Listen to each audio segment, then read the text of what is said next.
It's the Don't Make It Weird podcast with your hosts, Daniel and Dina. Oh, hello there. Welcome to the Don't Make It Weird podcast. I'm one of your co-hosts, Daniel Quigley. I am the author of Thunderstruck, and we are your writing, storytelling, comedy podcast for the writing community, by the writing community. And guys, I am joined, as always, by the author of Nothing Special herself, the snarky silver symmetrical stallion who's always a shiny, happy person, Dina. I actually wrote down something that I wanted to talk about when I first got announced. Uh-huh. So, what is that, I found it. It's a note. It's here. Yeah. Did you have to scroll like 20 pages? Okay, so I have a fear that I wanted to share with you guys. I like that you had to take notes on your fear. I'm scared to teach my child how to blow his nose. Uh-huh. Why? So, when I was little, my dad tried to teach me how to blow my nose by taking the tissue and just like mimicking the sound, like, yeah. And that's how I thought you genuinely blew your nose. By going So I don't know how to actually teach a child to blow their nose. I had to figure it out very late in life. So I don't know how I'm going to handle that. How late in life? I was probably like, she still has no idea. Have you figured it out as we are talking today? Are you asking us to teach you how to blow your nose? Because we can do a nose blowing tutorial here. Don't make Listen, we're a couple of dads. We can handle this. Yeah. How do you teach your kid to blow their nose? Mostly they just do it. You just kind of like hold it up there and you just kind of like blow. Because if they're blowing out of their nose and they're blowing their nose, bro, so just tell them don't breathe out of your mouth. Yeah, I think it starts with you holding the tissue up to their nose and telling them to blow out of their nostrils and keep their mouth shut. And then eventually they end up doing it on their own. Dina, I'm just going to do what my dad did and screw him up. It's fine. Perfect. Yeah. At least you're going to make fun sounds. He's never going to have nasal decongestion, but he's going to make... Okay, you can just use the snot sucker until they're in elementary school. Have you done the snot sucker yet? Have you done the nose Frida? Of course. Oh, God. Does not the fuck out? Oh, yeah. No, that's what I'm talking about. Oh, no, I refuse. Use the old school bulb one that you squeeze. Listen, the nose Frida works. It's really funny because every time I do it, he goes, like he's having a seizure. Oh, good. Seasoned children. The demons are being exercised. Yeah, something was eating my shirt. Sorry. No. Go on. Dina, check the apparatus. Is your milk like acidic and just eating through the fabric of your clothing? Oh my God, is it? Look at that, guys. Dina's shirt is currently see-through right now, guys. Don't worry. Watch on YouTube. It's crazy. Yeah, we're gonna have to censor this. Just put a black bar. Is it some kind of mutant moth strain that lives only in Florida? Because I assume that mutant strains of everything live in Florida. No, that makes absolute sense. No, I'm with you on that. Well, Dina's now going to be naked for this episode. But guys, if you've been the shirt's just going to slowly melt away. Sorry. Watch to the end to see it all. We have a third member of our team, the only adult in the room, and that is a gentleman that goes by the name of, he's producer Sean. Beep, bop, bop, bada, boop. Bop, bop, bada, boop. Beep, bop, bop, bada, boop. Do you want me to keep on going, man? No. Oh, sorry. I told you this was going to be the most low effort intro I had, man. My bar was low. That was even lower. Incredible. It was hard to do.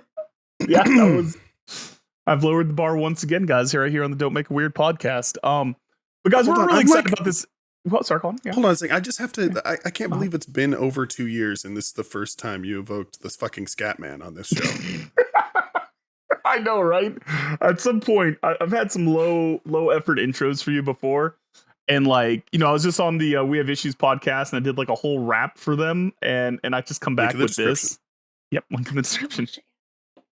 Damn it, Dina. You'd be proud of him. He did a good job. He didn't say anything stupid. He didn't do any accidental misogynies or anything like that. So I'm You did learning. all right. I'm Nice. growing. Yeah. We let him off the leash, and he didn't, get bit by another dog or anything. Well, that's perfect. My dogs got out the other day. Oh, No, sorry, keep going. we're already derailing. I'm sorry. I was trying to transition us into the episode, but please, I want to hear about your We'll dog. get to that in 30 to 40 minutes. Go on. No, I need to know about the dog now. The dogs got out. So I thought that the dogs were outside, and I was Uh-huh. making their dinner, and then like Tim sat down on the couch, and he was like, "Where are the dogs?" And I was like, "Oh, they're outside and making their dinner." And he like shows me his phone, and he's like, "Are you sure about that?" And it's like an all caps text message, and it's like, I'm not gonna say the name of the pet hospital. Has Miko in custody. Blah blah blah blah blah. Yeah, and I was like, "What?" Her dogs were And finally arrested after years of crime sprees in the house. We book it deserved. outside. It's deserved. I get a phone call every 5 minutes because I didn't answer and I wasn't looking at my phone. I get 2 text messages. I got an email. They contacted my mom. They did the same for Tim. Like, there was like a whole squadron of people contacting us. They were like, please, we cannot take care of these dogs. They're fucking psychopaths. Please take them. So apparently Miko was found trying to hump another dog on a leash. That's where the mind map. Right And then Midas was trying to aggressively charge and show his dominance at moving vehicles. Oh, so it's worked out This well for checks both out. them. Yeah. Yeah. Just men being men, Just don't worry, we'll get into men being men here in just a little bit, Lord. guys, because today's episode is gonna be it's gonna be a little bit different than our normal ones. We've done 2 cult episodes in the past. Kind of detailing some of Dina's experiences growing up in Florida. And recently, the new Duggar documentary came out, and after kind of watching it, we decided that we wanted to discuss this again. Hold So we're on. not gonna be, Why do you What? say Florida like Florida is the cult? Florida's not the cult. Isn't it? Oh my god. Fine. Would you like me to say rural Florida? Sure. Is rural Florida That's better? fair. Yeah. How many stoplights do you have in your hometown? 3. See? There you go. I'm proud of you. But it's gonna be a great episode. It's gonna be a little bit more serious than our normal types of episodes. And it's something that it's a little bit of break from our normal format, but I think it's important to be discussed and mocked when it deserves to be mocked. So that's what we're gonna be doing today. But before we go any further, last week we had back on an absolute legend of our show, the mother of Sink Pickles. We had Shannon Bright, who had released her rom-com Every Wish Way, which is available now anywhere where books are sold. Dina, what was your favorite part of the episode? The fact that Shannon has the audacity to not like pickles. Yeah, that was shocking. Yeah. That was got me fucked up. Okay, she likes to talk to pickles, not eat them. Yeah, she believes in the sanctity of pickles. Sean, what about you, buddy? What was your favorite part? Red Flags was a blast, just like I thought. Shannon was really good at that game and kind of nailed all of her descriptions of her character traits in Red Flags that she played. So that was awesome. Yeah, no, I mean, listen, Shannon, if you don't know, she's a little quieter, a little bit more introverted, but when her wit comes out, it is cutting and vicious. Razor sharp. Brutal. And it's perfect. And it comes across in her writing. My favorite part was her getting off the island. The island. Yeah. I think that was a hard moment for us on the show. Really great Trying quality. so hard. I am. The first one went well, the second one didn't, but there's going to be a lot of little ellipses inserted in places. I saw this thing the other day that was like, how do you think Gen X, what do you think Gen X thinks that the ellipses mean in text messages? Because they do not think that it means what it actually means. They are offended by it. Yeah. I mean, and there's all sorts of like Gen X like texting stuff that's already making me feel like a grandpa. Like apparently you're not supposed to put a exclamation mark next to the end of the word. Like you have to take a finish your word. You don't know who space. Gen X is, do you? No, he doesn't. He thinks we're talking about Gen Z. That's what I'm talking about. Gen X is us boomers. Got it. Or pre-boomers. Pre-millennial. Pre-millennial, yeah. Sorry, Degeneration X. I should have known. Gen Z does that whole thing where it's like the exclamation point, and it doesn't make any sense to me. Like, is it too aggressive if it's too close to the word? Is apparently what it is. We Dina, can this is your just transition us. I have no idea what the fuck you're talking about. Okay, no. Okay, hold on. I know what I'm he's gonna talking put it- about. I just Okay, I'm going to put it in the chat so you can see what I'm saying. So normally, if I'm This is excited, perfect I would for our go, audience. "Hi, Sean." it's so you would go, I'm so excited to be here, and then space exclamation point. You can't do Yeah. exclamation point at the end. Yeah, You have to that's have a fucking. space. This is a thing. Yeah, this is the thing. Yes, Like, look, like because that is what people do because it's too the aggressive. space. Yep. It's aggressive. Yes. If you and we don't can't have a be that space, it's too aggressive. Oh shit. Shit. No wonder people ghost me all the time. They're like, why is he just exclamation marking me here? Why is he yelling at me? Yeah, God. But all right, guys, we're off to a great start. This is why we don't What are we record in talking the about? mornings. This is perfect. So tired. So, guys, I need you to do me a favor. Let's get together. Let's have some good vibes only right now, and let's dim the lights. Put on some just nice spooky fall music. Leave your disbelief at the door because it's Dina's TikTok conspiracy corner. Okay.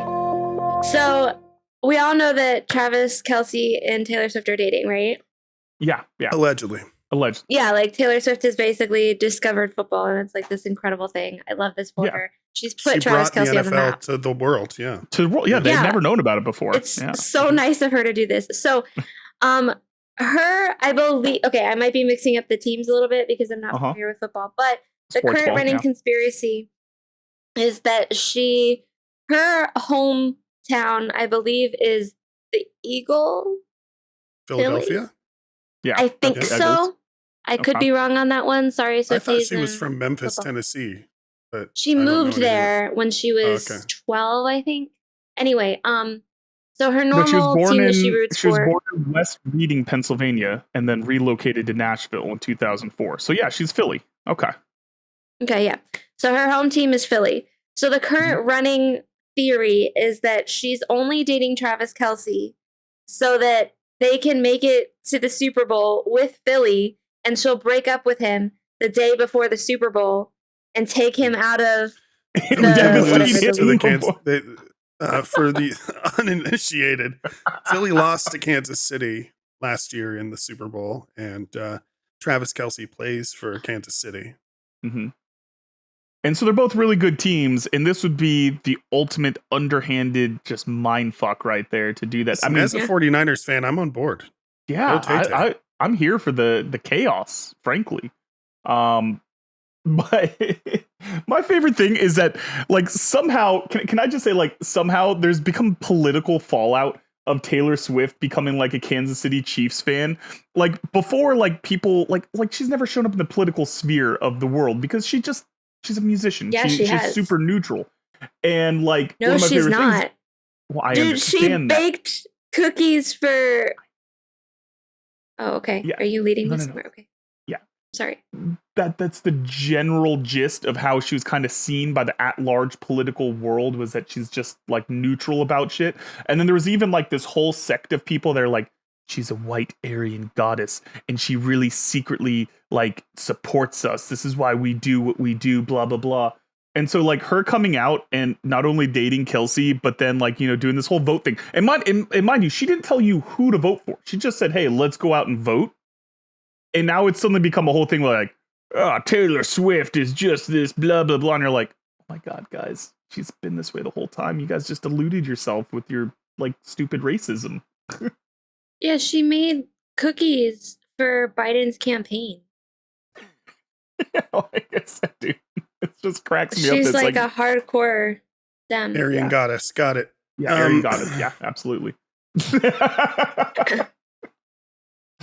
So yeah, she's been breaking a lot of hearts by dating Travis, by supporting football and saying cuss words. Are you, Dina, as a woman, are you okay with her yelling? Allegedly, this is just lip reading. Let's fucking go in the box. Are you okay with this morally? She says fuck in multiple songs in her. Yeah, she does, buddy. No. Tay-Tay? Yeah. I've been listening to a lot of Taylor Swift thanks to my daughter. I'm heartbroken. Can we officially ban Taylor Swift from ever appearing on the Don't Make It Weird podcast? She said Until damn she in her cleans up debut her act, album. she is not allowed on the show. You hear that, Taylor? I know you're watching this. You can't come on this show. Clean up your fucking act, you foul-mouthed lady. Lady. I won't besmirch your name because you're still a lady, damn it, but no swearing here. Yeah. That was a really good one. I actually... so is this the first conspiracy, Sean, that we've had where we can check back in on this, like at the end of the football season? Like, can we just put like a little marker in here and see? End of January, we'll do a follow-up on this one. We'll do a follow-up on this conspiracy theory. All right. Okay. Dina, All right. I'm continually impressed, and I appreciate you bringing this sports ball into our life. So It's a lot of work on TikTok, I'm not gonna lie. Mhm. it's hard work, but it's honest. It's God's work. It's true. That's right. Who else can keep those pigeons in line? Pigeons. Pigeons, they're not real. Yeah, put those in exclamation. God, I'm still stuck on exclamation mark. Parentheses. All right. All right, guys. So now that we've established an incredible conspiracy theory, it is time for us to get to a segment that in no way was stolen Dina? from any other podcast. Dina? Were you not ready to move on, Dina? Do you have more? No, What's happening right now? I couldn't remember what these thingies are called. Parentheses? Or are you talking about quotations? Or we're Quotations. talking about like side boob. You So, said quotations. parentheses. Side boob. Yeah, I was messing with Daniel because everyone knows Daniel doesn't know anything about spelling or grammar. So when he was like, "Oh no, wait, that's not right," I was like, "Yeah, parentheses," because I wanted him to It go, really "Yeah, fucked with parentheses." me. But Okay, but it could be parentheses like this. If you're going like this, it's either side boob or it's No, but- parentheses. no, Why are you were doing quotes. C's? You were doing air quotes, and I called it parentheses on purpose to fuck with you Okay, but then I saw her It going like fucked with me this. instead. because she got confused and then started doing side boobs. Listen, Can we make an official petition have right now? anticipated the collateral damage caused by the joke that was intended for Daniel. A lot of people were hurting this, but can we also start an official petition that instead of calling it parentheses, we just call them the side boobs of the literary community? It's just a little side. Yeah. Dina, we Yeah, need I you on think we board can. here. I was just gonna say, even with bigger boobs while breastfeeding, I still don't really have side boobs, so I can't. So Can't get on board with relate to. As a published author, I'm sure you have many side boobs. in your The repertoire. boobage. Listen, as a more rotund gentleman, I can tell you a little bit about side Rotund. boobs. Rotund is what I was going for. I think you Welcome meant to like round Pound and Town. rotund. So on that note, this is a serious episode, you guys. This is an incredibly serious episode. But before we get on to our incredibly serious episode, it's time for a segment that we in no way stole from any other podcast. That is a completely original segment. Don't look up We Have Issues. Don't check out Stevie and Link in Anthony. the description. And tell them how much you love them and watch all their stuff because they're amazing. This is our accountability buddy segment where we kind of go over where we're at in the writing journey. So, Dina, I got round 2 of dev edits back for something special. I opened Ooh. it. Whoa. I No don't want way. to do it. that's incredible. wanna Look do at you. Yeah, I know. That's just welcome to the writing journey. You just have to pull yourself along by the teeth, and then you get to look back and be like, I wrote this. You could go with the Daniel method and just accept all and, wipe your hands clean of it. My dev edits I are wish. quick. Oh my god. I literally no. have to like weave back because like I always wind up adding side stories when I'm doing dev edits. So I have to go back and I have to read it all, and I just don't want to read it. Yeah, I get that. It's you've Sounds looked like at it for torture. too long. Yeah, no, I get it. And What have also you done recently, Daniel? Well, I just released a book, and so that's been really fun. That's I'm it? just getting this. Yeah. Oh, this would be Thunderstruck by Daniel Quigley. it's been really fun. It's been a really cool experience just getting to see like people, even from like high school, from work, from, far flung reaches, people I haven't talked to in years that are buying books and sending me pictures of it. I mean, it's been a really cool, fun experience, man. I sent in my initial drafts to Lost Boys Press to work on number 2 if they accept it. And I've been working on my short story for the anthology. I actually finally got myself an idea. I'm going to be writing a revolutionary heist story. So my only fear is that my idea... The problem with a good heist story is trying to fit it into a short story format, and I tend to ramble and talk a lot, so I'm worried about this one getting away from me a little bit. So we'll see if I can keep it in the word count parameters here. But yeah, no, it's been good, man. I officially, I've been a published author with the short stories, but now, part of the family together. Our books are next to each other, Dina. We got this.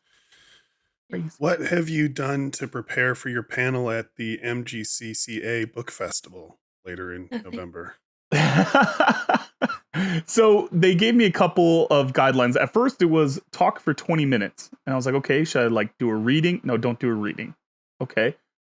Should I have a PowerPoint and visuals? Nah, just be on stage in this auditorium that's been sold out and talk. I was like, perfect. Now I've been told it's 15 minutes, but every time they talk to him, that number will go down. I hope so. Mm-hmm. I do. Because here's the thing. I have no problem talking at length. I have no problem having a discussion or a Q&A. But monologuing for 15 minutes, I'm like, fuck. What if you just took over and just was just made the audience do Q&A even though they don't want you to? Just do it. Should I just hold them hostage and be like, I'm taking off an article of clothing until someone asks me a fucking question? Yeah. I love it. I'm in. This is brilliant. It's coming straight from my publisher. I'm going to let them know. But no, I mean, listen, it's cool because... I was representing. But... Yep, Dina just gave me official advice from my publisher. You guys heard it here. But no, I mean, the book festival is one of the biggest ones in the Southeast. We just had Millie Bobby Brown out here a couple weeks back, and this place was packed full of people, man. It was crazy. And all for 2 minutes with MBB. So, yeah. MBB. I have an event that people can come to October 21st. That's right. Yes, you do. Tell us about Daniel's it, Dina. panel. Yeah. Tell us about it, Dina. Oh, I don't know anything about it. I just know that I'm going to show up and sell some books and sign some shit. What's it called if people wanted to go? Oh, the fall market. Fall. I don't know. You're doing great, Dina. You're doing excellent. It's the fall market at the old Lutz school, allegedly. Lutz, not Lutz. It's Lutz. It's Lutz. You guys are a bunch of dirty Lutzes over there. That's what the India representatives in the customer service say. In the comments below, tell us how you would pronounce Lutz, folks. Lutz. Yeah, it's a bunch of dirty I'll Lutz. be there with a company called My Manic Monday, and they'll be able to make custom tumblers with whatever imagery you want on site. And you can have your book cover put on there. Listen, Daniel wasn't going to come. Nothing inappropriate. Now he is. Oh no. Actually, they would probably do something inappropriate too. Thank you. Dina, I'm going to send you an image that I need to get printed on a Tumblr. Don't send me anything. You need to go to Fall Market Day if you want an image printed on a Tumblr. I mean, why can't I do both? Yeah. Guys, listen. Everyone just DM Dina whatever you want on a Tumblr. Just get an image in there. Just DM. We're not doing that. You know what? Hey, can I just put her cell phone number on the show? It would be faster and easier. Call now. There's a graphic at the bottom of the screen. 347-69 weird. Why is everything furry porn? Oh my god. What the fuck? What? Daniel's for sure watched furry porn. I need a Daniel mind map on that one. Okay. So here's how this went. We're all sending Dina images to put on Tumblrs. We talked about they can't be naked or weird, right? Uh-huh. And so now that we've given away her phone number and given people free DMs, this means that the wider world and community is now going to have access to Dina, right? And the darkest corners of the internet are into furries. So now that her DMs are open, she's going to get DMs for furry porn to put on Tumblrs. Marriage. Sorry. At least when Dina does a mind map, I can follow it from start to finish. I feel like this is a pretty, simple... You jumped straight from putting an image on Tumblrs to now all the furries are involved. You went to the dark web. We said, guys, this is a very, very serious episode. All right. So today we're going to be discussing Shiny Happy People, the first episode of Meet the Duggars. Shiny Happy People, The Duggar Family Secrets, is an American limited television documentary series about the Duggar family and its relationship with the Institute in Basic Life Principles, also known as IBLP. The series premiered on Prime Video back in June of 2023. The upcoming discussion delves into topics related to religious beliefs, strict traditional gender roles, sexual abuse, and practices that some may find restrictive or controversial. Please practice good self-care and proceed with caution if you're sensitive to such subject, or consider skipping this segment entirely if it might be distressing. And so, for those of you who don't know, and we're going to let Dina discuss, kind of give you guys a little bit of background, but she grew up in we a very will allow her to, yes. Yes, as men, to talk as today. men, yeah. we will allow her. God damn it. You're too good at that, Dina. I can't keep a straight face. Meek Dina freaks me out more than normal Dina so much. Dude, I'm so good at it. Because Meek Dina, when she does it, I'm like, oh God, she's going to murder me. She's literally going to murder me here. And fuck. All right. So for those of you guys that don't know, we've done a couple cult episodes before, and this is something that was very near and dear to Dina because she grew up in a cult herself. So Dina, why don't you give folks a little bit of your background growing up in this community? Yeah, so I grew up in the IFB, Independent Fundamental Baptists, who were very legalistic.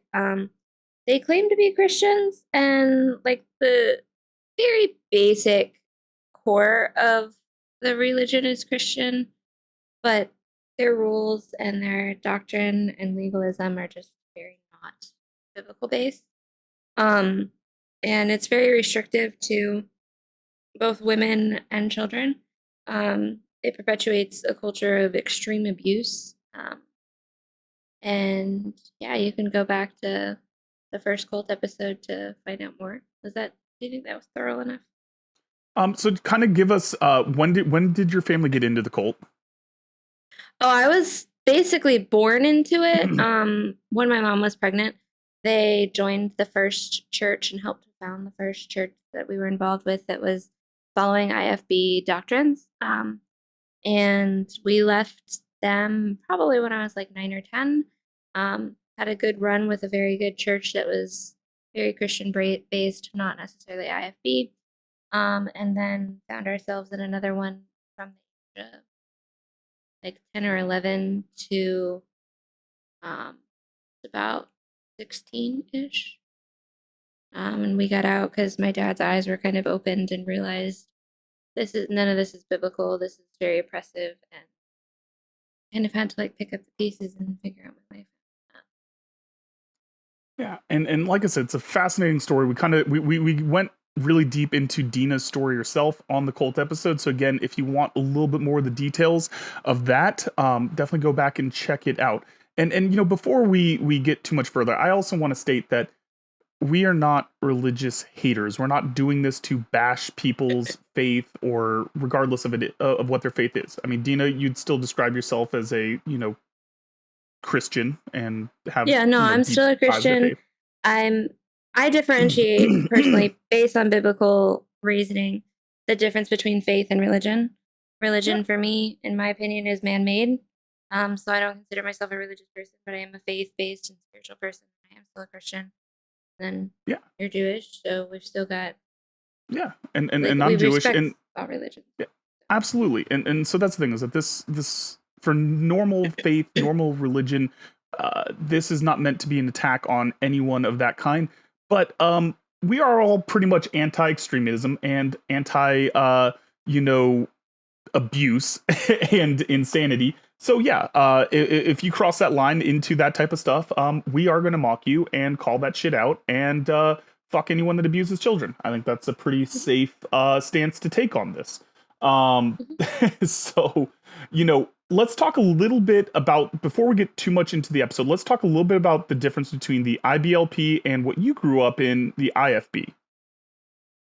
Yeah, so IFB is like the overarching church versus IBLP is teachings within that church. It can be used by other churches as well and religious organizations. But IBLP is independent basic learning plan, I believe is what it stands for, right? Institute and Basic Life Principles. Oh, basically. Okay, my bad. And they also have a curriculum that I think you wrote down on Advanced Training Institute. Yep, Advanced Training Institute. So that's what they use to school and homeschool their children.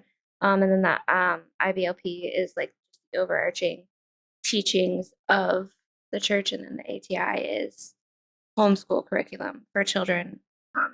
And it does not provide a well-rounded education at all. Yeah. And so we're going to kind of go into a little bit about what these beliefs are and kind of like what the differences are. But in general, this is a very strict version of Christianity. This is, going to traditional gender roles, that the man is the king of the house, so to speak. Everything goes through the pastor. It's very strict in discipline, strict in control, strict in the hierarchy of how these things are supposed to be.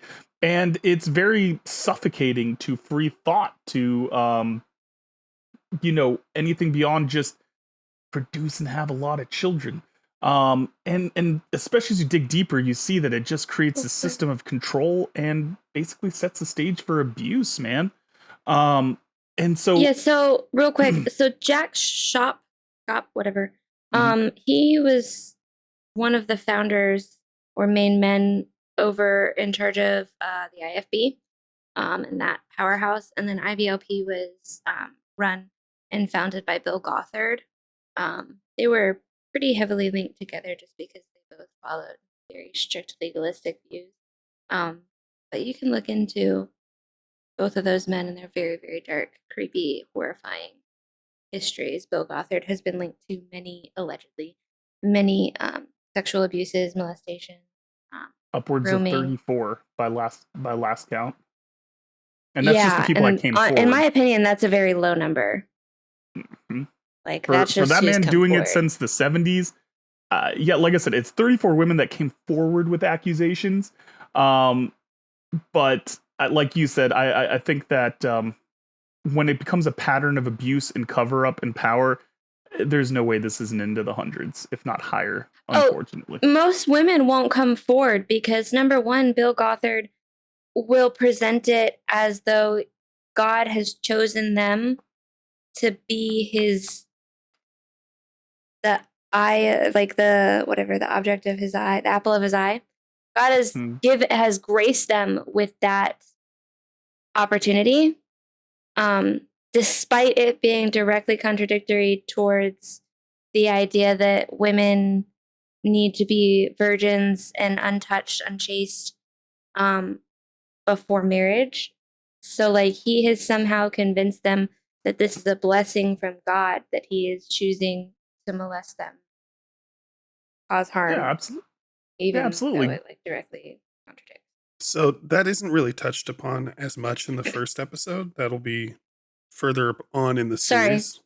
It dives into that, but let's focus more on like the Duggars and their beliefs and touch on that stuff, but like save the meat of that for when that episode comes up. Yeah, because Bill Gothard, make no mistake about it, is a gigantic piece of shit that saw zero repercussions for his actions and just had to step away from the church. He still is free. He still has not spent any time in jail. He hasn't paid anyone money. So my last thought on him, alert. Yeah, I know. But my last thought on him is fuck Bill Gothard.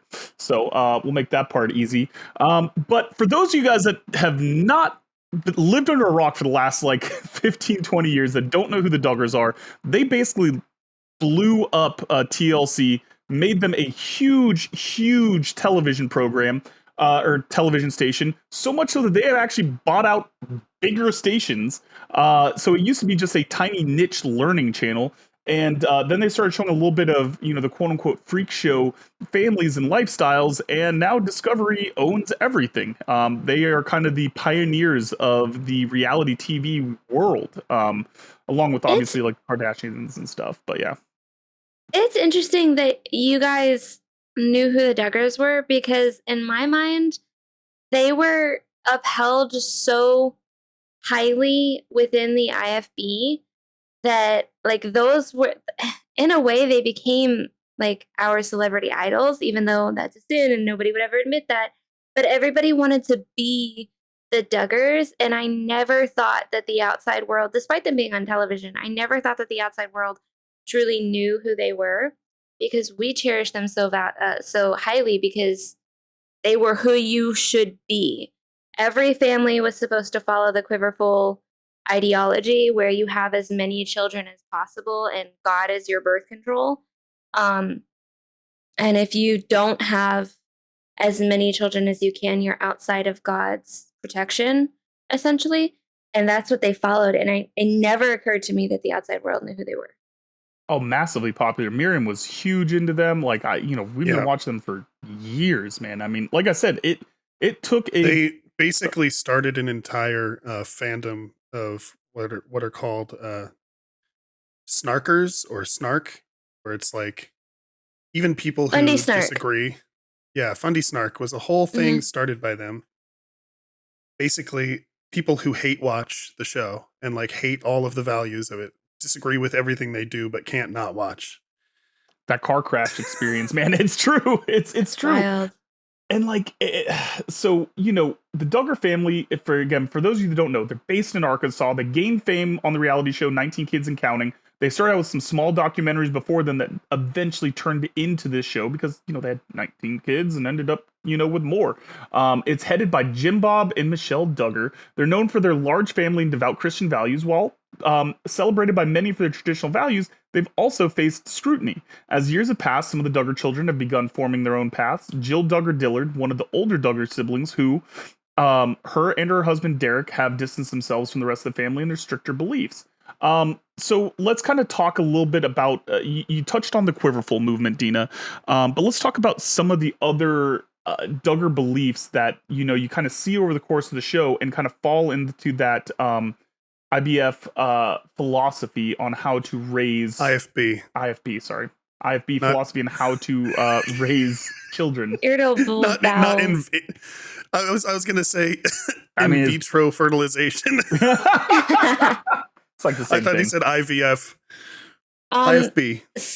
So real quick, I do just want to say, like, relating to me and the Quiverful, I think that the fact that my mother only had one child of her own was one of the ways or reasons that it made it easier for us to wake up and get out. Because I think that if we had fully followed the Quiverful movement the way that my parents wanted to, that we would still be in there today, because you become dependent and reliant on the church because you can't afford not to. You're not going to eat. You're not going to be able to feed all those children, which was one thing that I think it was the first episode talked about, was they would start, as their family grew, they would start to find places where kids eat free, which kind of bothers me a little bit because you've got so many children. Yeah, you shouldn't be eating free at that point. But, yeah. But they were kind of bragging about it like it was a good thing. And that was very, very popular in the IFB, was that kids eat free, so we can go out to Golden Corral or whatever on Sunday after church. And like, that was a big thing. Yeah, not a sponsor. Y'all got roaches in your damn salad. Allegedly. But so they practice the Quiverful movement. Women's modesty is heavily emphasized. What is women's modesty? Like, what does that require dress wise? So you're gonna be wearing ankle length skirts, covered shoes, no heels, because heels were invented by a man to emphasize the shape of your butt. So you're gonna be wearing flats. because somehow that changes the shape of your butt. Apparently, It's true. makes it less I've attractive. seen for Sean in men. heels, and his butt looks incredible. Yeah. Fake news. Your everything down to what kind of bra and underwear you're allowed to wear is heavily monitored by the father in the home. Push-up bras you're not allowed to wear. A tight neckline, I imagine. Yes. This would be very scandalous and risque because you can see my collarbone. Oh yeah, but you're also so yeah, wearing that a wouldn't be see-through allowed, shirt. especially Yeah. because like these moths are eating through it. Yeah, see-through shirt. And like this would not be allowed either. So you're usually gonna wear 3/4 length sleeves. Nothing tight, nothing that can show the curvature of your hips or your waistline. Waistlines don't exist. Mhm. No, Just a straight never line pants. from shoulders to feet. And what are you allowed to do with your Yes. hair? Because obviously you would not be wanting to entice us men with your luxuriously bouncing hair. Yes. Well, so you're usually gonna straighten it. Sometimes you might like curl the ends, like with a curling iron. If you So want to someone fit in, you're blessed not gonna. with like beautiful curls would have a hard time, is what you're saying. Yeah, I always straighten my hair because I needed to fit in, and like if I stood out, it was never directly said, but like if I stood out, it was a very negative thing. It was seductive, and yeah, you're never gonna have short hair either. You always have it as long as possible, usually mid back, and like you only cut the dead ends. You don't cut length. Mm-mm-mm. All right, so beyond the modesty dress, Curtain bangs were not a thing either. You didn't want to have curtain bangs. I don't know why. Obviously, only sluts. That's wear why curtain you bangs, bought yeah. those bang extensions, because you wanted to experience that in your life. Just want to know what it was like. Yeah. So what other things were part of that Duggar belief system? Courtship, not dating. Which courtship is basically dating with the intent to marry. Like you literally get to know somebody with the intent of marrying them. You're not just like casually dating to see if you get along or anything. You have to look. Basically, it's essentially, I guess, a way that the world can relate is love at first sight. Like you look at that person and you're like, yeah, God told me that I need to marry you, so we're gonna start courting to marry each other. And like you don't even know anything about them. And it's more supervised, right? And it's not. Yeah, you're not never alone with them. alone. You never have single conversations. Like even if you guys want to text, you're going to be in a group chat with another person. That I always freaking hated that. No physical contact, no holding hands. Yep, Bible spaced apart. Yeah. After you get Give that engaged, you first can kiss maybe hold for the hands wedding and day. do a side hug. Yeah. Oh, Side hug. Dude, that's perfect. hot. Maybe that can help me out with my hug yips. Yeah, because you could actually accidentally get pregnant in the. If you do a front hug, you can. That must be what happened with Jim Bob and Michelle all those times. just shot straight through his pants right into her jean dress. You didn't need to paint it for us. We already this is knew what we do. meant. Listen, I'm an author. My job is to paint the picture, quite literally, of how the babies are made, Sean. Okay? Okay. They homeschool their children. If you didn't homeschool, you were going to be considered an outcast. Which meant that the mother always had to not work, which is fine because as we talked about in the cult episode 1, women could only do like 3 jobs anyway. You could teach, you could Cook. Yeah. I don't remember what the 3 jobs are off the top of my head right now. Oh, you could be a pastor's wife, you could be a teacher, or you were just going to be a stay-at-home mom. That was the only lot in life that you had. Yeah, your breeding stock. Yeah. They avoid secular entertainment of all forms. So like most homes didn't even have a television. Or even radio is what they saw on the show too. Yeah. That was, you might listen to like radio shows from like the 30s and 40s, but that was about it. You weren't going to have any actual music on there. If you had music, it was going to be classical, or not acapella, instrumental only hymns and old hymns. Nothing new and modern. Man, You had to go to church for every service, which included Sunday morning, Sunday night, Wednesday night. And usually churches had like a Saturday night gathering as well. You needed to be at every single service, no matter what.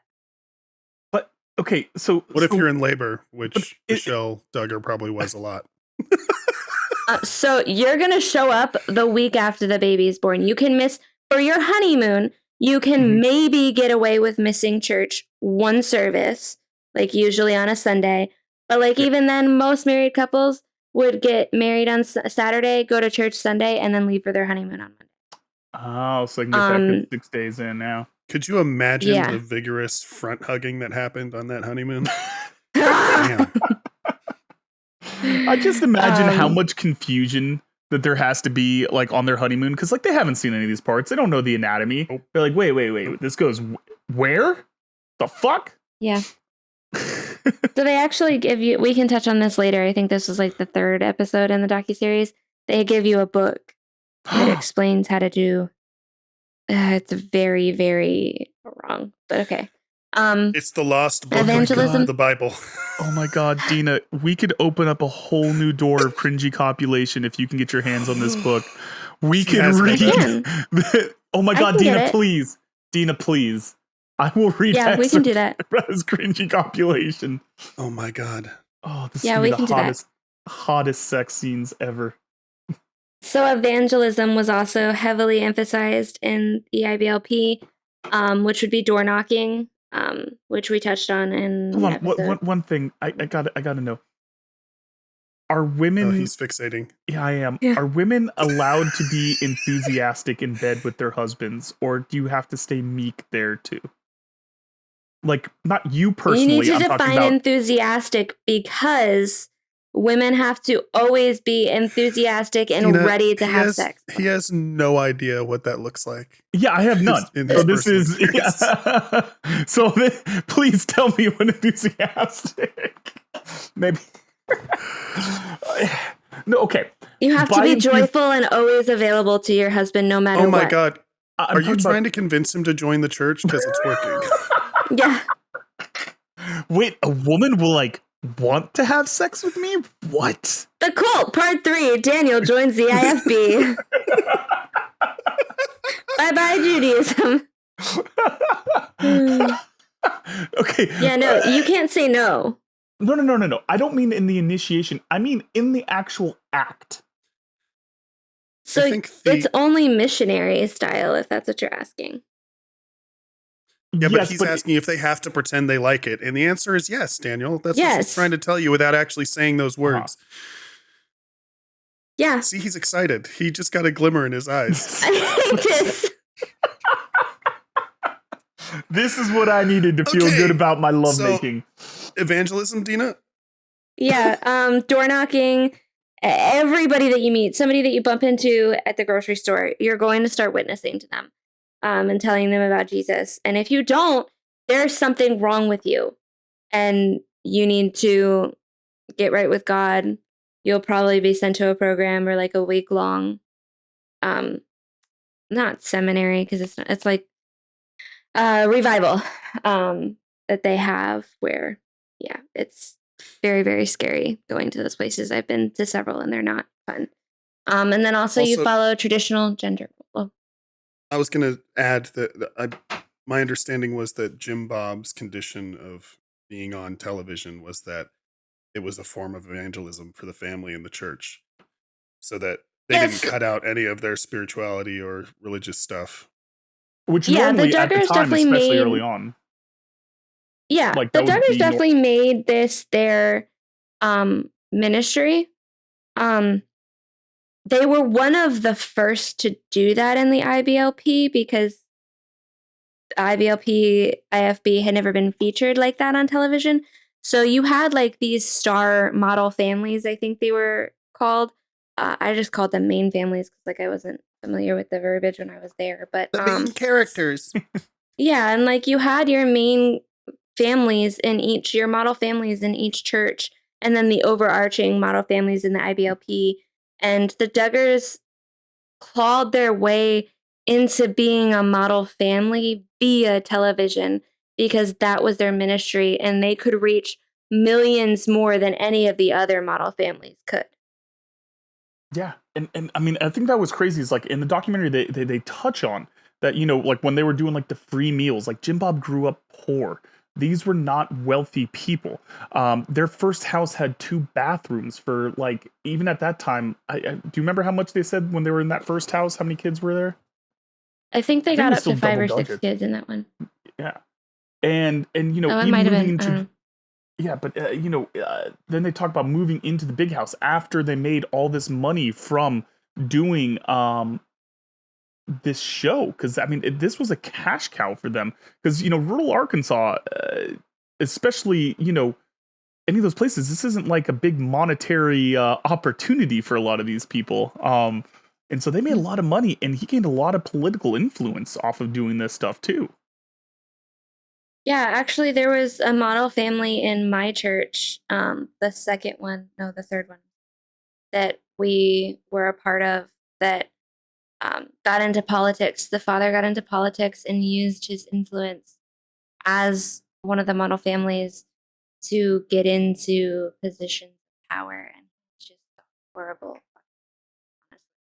But yeah, they do that a lot. They use these model families to get into politics. It's a very common strategy within the IBLP, and I believe it's even. I could be totally wrong on this one because I never followed the ATI, but I believe my friend that stole curriculum from the ATI after she got out of the cult. I believe it mentioned that politics needed to be where men's goal. Politics in the church. They had to have one of those goals to have influence. Yeah. So. Mm-hmm. And they touch on it a little bit in the first episode, but I know it's discussed a little further on in the series, which is Project Joshua, which is terrifying Oof, yeah. to think about. But in general, it's insidious. It's insidious because they know that they talk about how like you said, you didn't realize that the mainstream world knew who the Duggars were, that it was this popular. For a long time, this type of stuff was underground Christianity. This was like, I don't even say counterculture, but this was like the stuff that you didn't really hear about, that you didn't know about. That's part of what made it very cult adjacent. And then it explodes into popularity. Now they realize they can reach more people and have more power, more influence, and they have to project that image of this perfect, mild-mannered, calm, happy family where everyone's doing their jobs and blah blah blah. And it really set up a situation where abuse was bound to happen. And like also the projection thing that you just mentioned, literally they would try to project and mentally manipulate people down to everything, including their voices. Like everybody talks about Michelle's voice. That was something that was literally expected of women once you got married.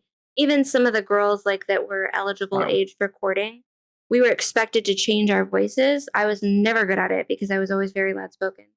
Oh my God, please tell me your voice. What was the voice supposed to sound like, Dina? Come on, do it, Dina. Come on. Let me force you to do this, to relive this trauma. Yes, Dina, please. can you do that for us? Can you relieve the trauma for us? I don't know what to say.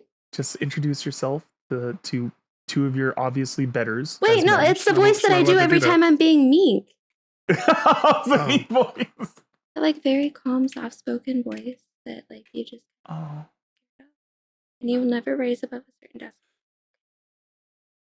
it's terrifying. Yeah, that's nightmare fuel right there. Yeah. But yeah, Okay. so I mean, so let's talk a little bit about some of the IFB church and the differences from the Duggar belief. So, it's kind of hard for me to separate these. I know that Sean did great research on separating them, but for me, they were one and the same. So, the King James onlyism, it's a strict belief that the King James version of the Bible is the only legitimate English translation. That is an IBLP teaching, as my understanding was that IFB was King James only as well, because that's how I was raised. I'm sure that there are some that use probably ESV, never NIV, but they might venture over to the English Standard Version. But yeah, no, King James onlyism was very much both of them combined. And kind of an interesting thing that they talked about on the show too is that like Gothard and a lot of these people love to be able to shorten these things down to just the letters, like just do the acronyms, things like that. Because you were just saying like all these different like variants, and like you kind of flow straight into it without even thinking. And me that hasn't grown up in this, I'm like, the fuck is IVF and NVC or whatever the hell you were just saying? So NIV is national or New International Version of the Bible. Takes out all like the thou shalt blah blah blah blah, but it also all the old Elizabethan language. Yeah. Mm-hmm. But it also removes some verses, and it will combine some verses as well, which is why I emphasize they would never use the NIV. Mm-hmm. The ESV takes everything into modern language as well, but it doesn't, to my knowledge, take out any verses. I think that it transposes a couple lines within verses. They might use the what's it called? I have a version of, it's like a paragraph Bible essentially. It starts with a G. It's KJV language, but instead of having verses broken down, it changes everything back to the original Greek and Hebrew and Arabic, where it was written like a letter. So you have paragraph forms instead of verses. So they might use that in the IFB, whereas IBLP would be only, I think I don't remember the name of it. But yeah, they would use King James or that paragraph type of Bible. Okay. And so, it's a tough thing because the harder part too is that, like with Catholicism or even some of the larger church organizations, there's a central power, there's a hierarchy where at least in theory, there should be able to be levels of self-governance within the church. But it seems that each church in the IFB, it operates individually. There's no governing body. There's no singular place where you can take it up the ladder. So the power ends with each church group. Yeah, so in the IFB, most of the churches are autonomous, and they're not going to answer to any main head the way that Catholicism answers to the Pope. That doesn't happen in the IFB. But if your IFB church follows the IBLP, then you would be answering to Bill Gothard in every aspect of your life. Now, with IFB only churches, the pastor is the end all be all for your family.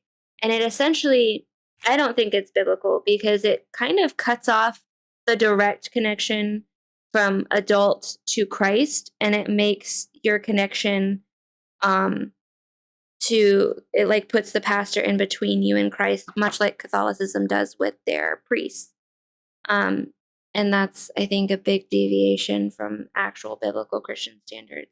And the IBLP does the same thing with Gothard. And the insidious part is that it creates just another layer of laying that groundwork for abuse. Because think about it like this, we give, and rightfully so, the Catholic Church a lot of grief for a long history of abuse of children and all of that, but there's governing bodies, they have investigative units, they have, we can say, hey, listen, Catholic Church, we need you guys to do better, blah, blah, blah. There is a place to go. But with all of this, since each one is independent, all they have to do is be like, yeah, we disavow them. They're not part of us. We're going to keep on doing our own thing. And so they're able to just cut off that church and see no major repercussions. Like you can't sue the entire you can't sue the entire IFB. I know I keep switching the letters. It's crazy. But like you can't sue the entire IFB because they're like, no, every church is different, man. It sucks. So it's actually interesting because that's sort of what happened with my family and why we left the second cult. Because my father, thank God, never subscribed to the idea that a pastor would be head of his family. My father always insisted that he was the leader of this home and that there was never going to be a separation, that multiple pastors wanted to come between him and my mother, felt that they owned my mother, felt that they owned me. And every single time my dad saw one of the pastors venturing down that path, he was immediately there and stepped in between. and was like, this is my family. We're going to do our thing. We follow you, but you don't have a direct connection to my family. You have a connection with me and you. Like, he made it very much where he was in the middle. And I think that that's what saved us from a lot of further abuse. But there was one church where I was under a lot of flack, and I was being abused heavily, like physically abused heavily. And they basically said that I deserved it. What? To be fair, and I don't want to relive trauma, and I don't want you to necessarily give details, but just for clarification on this. Oh, not sexual abuse, physical, like beating and stabbing and shit like that. Yeah. So they had said that I deserved it because my parents were leaders within the church, and they said that I deserved it because I was in that position. And my dad stepped in and like would not let them talk to only me or only my mom. Like, we were supposed to go before a board. And my dad refused to allow either of us to go in alone. And he was like, if you fight one of us, you're fighting all of us. And that was why we were asked to leave the second church, because he would not allow that direct connection like the IFB and IBLP state that you have to. And I think that brings up that final like big piece, is that people who have that sort of strength to be able to stand up, to be independent, to push back against aspects of it that don't work, they get removed from the church because they have a certain type of people that they want in the church that are going to follow unquestionably, that are going to follow the power structure unquestioned. And some of them don't have a choice. They grew up in the small town. They can't get out. Like you said, if your family had been bigger, it would have been even harder because there's more of these roots and more of this entanglement where it becomes harder and harder to move on every single time. And so, when they eventually whittle it down, this is how you create that final piece that allows for the type of abuse that occurred. Because, the big famous thing is Josh Duggar. And he abused multiples of his sister, multiple other women in the community, and not only, and then eventually later in life, he got picked up for child porn. He's in jail. But I mean, this guy was a politician. He was on the family values councils. He was part of this Duggar family that lifted themselves up as being the pinnacle of what all these good Christian families should want to be. And his first abuse that we know of, the documentary touches on that it could have been as young as 12 years old, was the first time that his dad walked in on him touching in these words, touching outside the clothes, blah blah blah. And like the thing, Jill in her book actually confirmed that it was 12 years old. Yeah, well, there you go. That's even better. Not better. Jesus Christ. The confirmation. the confirmation is better. That it's not just an allegation. And like the fucked up part, I remember watching this documentary, is that even as Jim Bob is explaining that this occurred, what occurred, and he is already trying to lighten it to make it sound like it's not a big deal. Like, it's just a 12-year-old boy, he's just exploring hormones. He's curious. Yeah, and like just hearing that about your own fucking kids, man. And just like it blew my mind. Just because you can see how all this happened, and I still believe this is just the tip of the iceberg. They're trying to center it all on just Josh Duggar was a deviant and he was the only bad apple in this Duggar family. And maybe he is. Maybe the rest of them are all wholesome, incredible people. But man, where there's one, there's a system of a lot of them, is kind of my thought on it. The whole Josh Duggar thing, there's two things I want to touch on a little bit with this. Is number one, because the Duggars were considered like this celebrity idols within the IFB and IBLP, it was actually like the girls would fawn over in the same manner that girls fangirl over celebrities. Like, we would fangirl over which Duggar we wanted to marry and who we thought that we could be a good helpmate for, and blah blah blah blah blah. And it was I knew that it Go back to that was a term, hard helpmate. blow for a lot of girls. A helpmate that's your wife. So the purpose of Baby women and machine wives, / cook. servant, No, yeah, like our purpose is to help our husband. That is our entire purpose. We cook, we clean, we give him children. That is a helpmate. Fuck, that makes me depressed just hearing it used as a basic terminology like that. Like, sorry, I hadn't heard women refer to themselves as a helpmate. It makes absolute sense in the context of this society and this viewpoint and all of that, but it's just like, you're not even a spouse. You're not a partner. You're a fucking helpmate. You are basically the nanny that you have sex with. Yeah, basically. So yeah, they fangirled over Josh, and it was like a hard blow for a lot of girls within the IFB and IBLP, because when that happened, you had to face certain realities of like, do we condone the way that Jim Bob is, the way that the church is, the way that Bill Gothard is, or do we now start to question our faith? And a lot of women couldn't handle it. But another thing is that Jim Bob will never be able to condemn his son for his actions, because he is his firstborn son and he is male.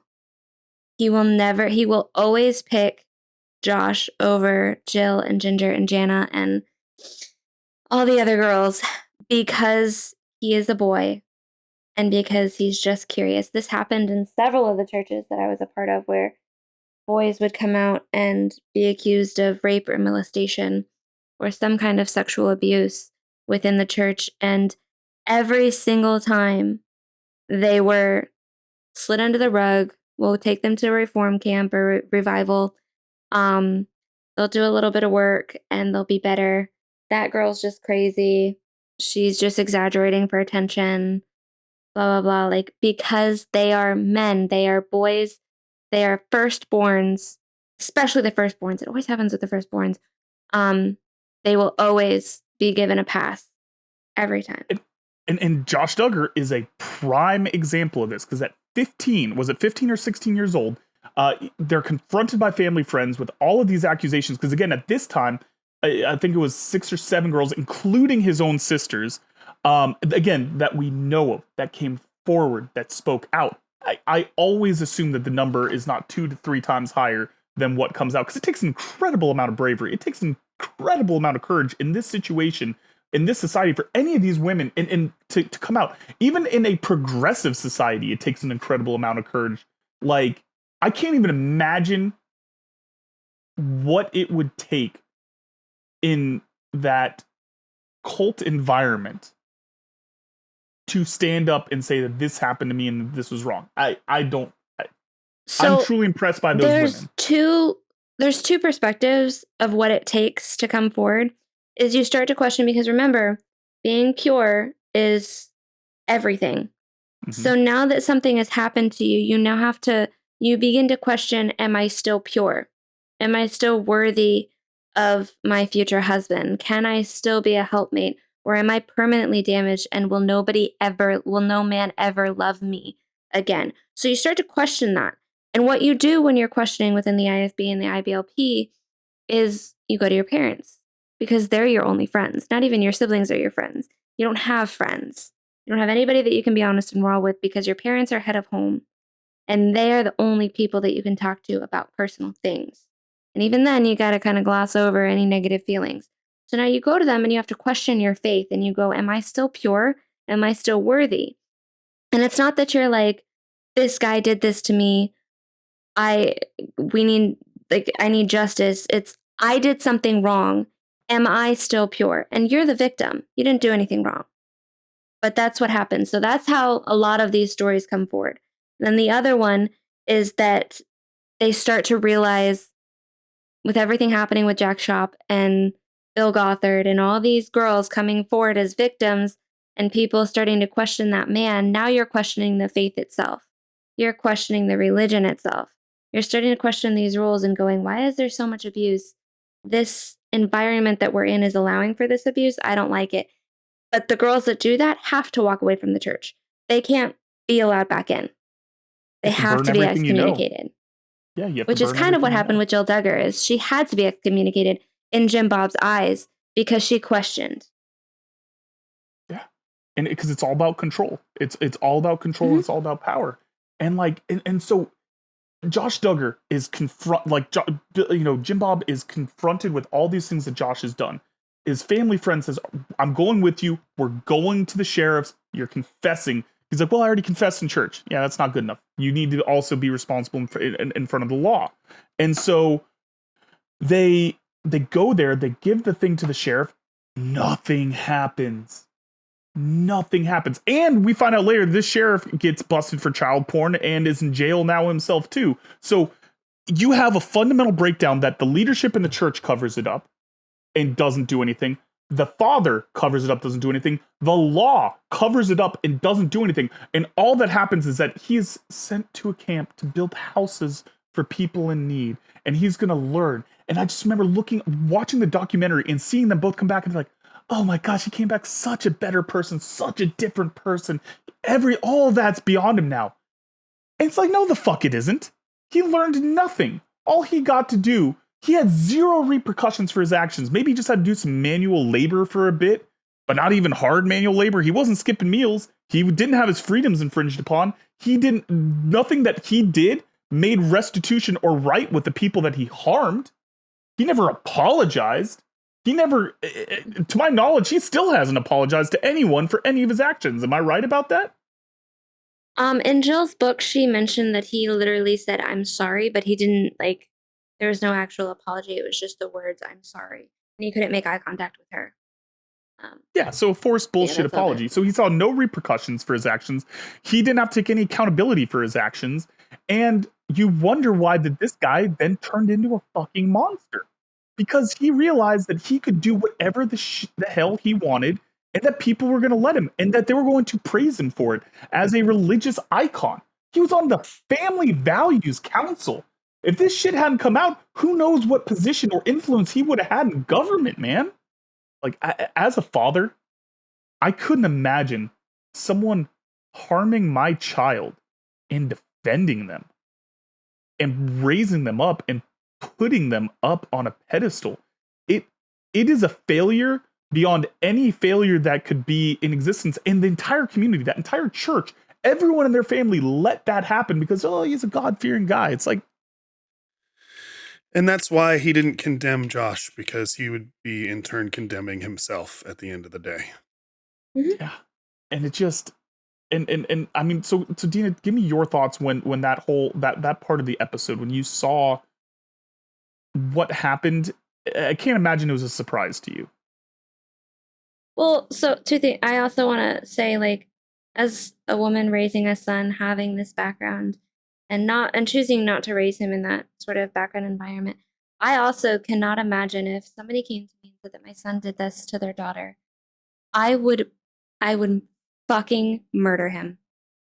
How dare you touch another person like that? How dare you cause harm? I cannot imagine just going, trying to protect him in that instant. I don't think that I could protect my son in that instant. I would want to love him, but I could never protect him through that. No, you're disgusting. Yeah, you're making them worse if you don't actually take action. And I agree with you, because you and me we're both raising boys. Our boys are going to be basically the same age as they grow up and go into adulthood and do all that stuff. And I'm I hate the term "boys will be boys" because that's what it feels like is the excuse all the time in these religious communities. And listen, I'm a dumb knucklehead fucking caveman about a lot of things. Boys will be boys to me is walking by Sean and farting on him. That's the type of dumb. Yeah, you like that, Sean? Just admit it. Yeah, come on, buddy. That's boys will be boys. It's a little crop dust. Sean. So the other thing is, when I was watching that part, I was not surprised at all, because it happened in the first church that we were a part of. There was the oldest son, and he got caught with a girl fondling her in some manner. And she came and told her parents that it happened. and they liked each other. They were kind of sort of like in the beginning stages of courting. And the parents of the girl decided that they needed to press charges against the young man. He happened to be the pastor's son, oldest son, and the church men rallied behind him and accused her of making it up and all this bullshit. And I don't know the truth because my dad would go back and forth on what he thought actually happened and believed, because we didn't actually know, because the second that those accusations came about, the family was excommunicated and nobody got her side of the story. I don't even think to this day that they did. I know that he avoided jail time or maybe he got parole. He had a very, very minor punishment for the things that he was accused of doing. I think to this day, he still can't be within a certain yard, whatever, of a school. So he did get punished, but he should have gotten a more severe punishment if the things that she said actually happened. Please hold. I have to go check it out. But yeah, no, kind of just going off of your point, Dina, I think that both of us raising sons, I think the key is that we want to raise them to be better than not only ourselves, but the previous generations, and not have this bullshit excuse of boys will be boys. And I think that that's what kind of terrifies me about the Project Joshua and all that. I'm not against religion, but I'm against any religion that covers up abuse, that covers up power, trying to be in the higher form of government that already has enough issues with power and corruption.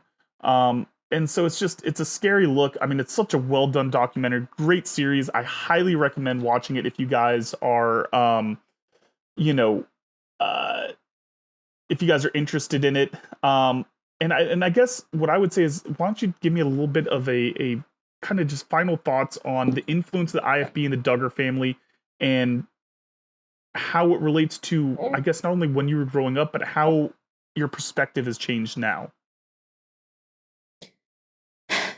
I think that coming from that background where we idolized that lifestyle and everybody aspired to be it, and now looking at it from an outside perspective where it's so toxic, and everybody that I see still involved in it, I want them to get out and understand that you can get out and still have a strong godly relationship with Christ, and you can still follow the Bible without being stuck within these man-made ideologies and doctrines and theologies, because they're not biblical. If you actually truly look into it, you're going to find that they're not biblical.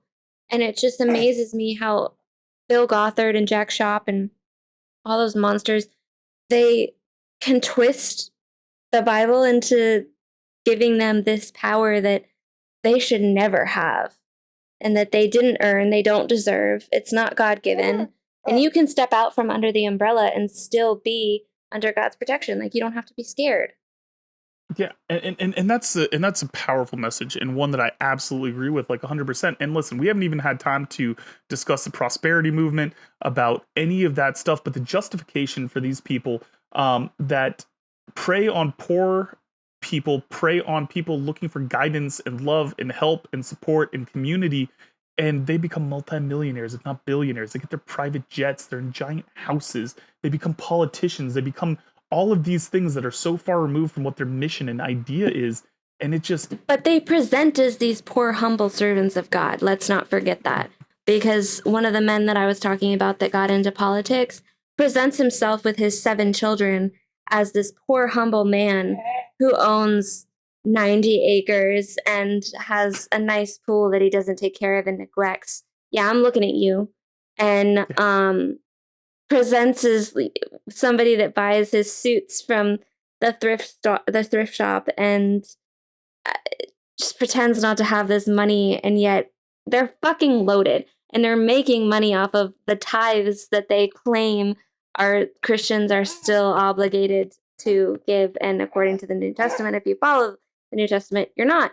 Okay, that was an unnecessary rant, but like I said, that might be a future episode where we just go into...